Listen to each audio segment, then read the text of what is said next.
গ্রীষ্মকাল না বর্ষাকাল এখন একদমই বোঝা যায় না। হঠাৎ হঠাৎ করে এত পরিমাণে রোদ ওঠে আর প্রচণ্ড গরম, অ্যান্ড দেন হঠাৎ হঠাৎ করে বৃষ্টি পড়ে। আর বিকেলের টাইমে আমার একটুখানি চানা এবং রাইস করে নিচ্ছিলাম, কারণ গাড়িতে কালকে পুজো রয়েছে, সেই জন্য একদম নিরামিষ তো করে নিতে হতো। আমি ফার্স্ট টাইম চানা একদম নিরামিষ তৈরি করে নিচ্ছি। আমি এখানে দেখো সমস্ত কিছুকে একদমই গ্রেট করে নিয়েছি, কারণ আজকে একটু অন্য পদ্ধতিতে রান্না করব। টমেটোটাকে একদমই পেস্ট না করে একদম গ্রেট করে নিয়েছি। এখানে সমস্ত কিছু ফোড়ন দিয়ে সমস্ত মশলাও দিয়ে দিলাম।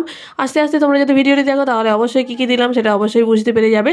দেন 1 মিনিটের ভিডিওতে না এত কিছু বলতে একদমই হাঁপিয়ে উঠি। দেন আমার এত পরিমাণে গরম লাগছিল যে মা এখানে সমস্ত রান্নাটা তারপরে করে নিচ্ছিল। দেন আমাদের চানা তো একদমই রেডি হয়ে গেছে। এখানে রাইসের জন্য প্রিপারেশন করছিল, আর চাল সমস্ত ক্যাপসিকাম এবং গাজর সমস্ত কিছু সিদ্ধ করে নিয়েছে। আমার না রাইস একটু ভাজা ভাজা করে খেতে বেশি ভালো লাগে, সেই জন্য সিদ্ধ হওয়ার পরে একদম কড়াইতে নুন চিনির সাথে ভালো করে একদম মা এখানে ভেজে নিচ্ছিল। এইভাবে তোমরা যদি না খেয়ে থাকো অবশ্যই একবার ট্রাই করো। আর নিরামিষ চানাটা না খেতে একদম সেই দারুণ হয়েছিল। সহজ সহজ মিনি ব্লগ এবং রেসিপি দেখার জন্য অবশ্যই চ্যানেলটিকে সাবস্ক্রাইব করে রেখো।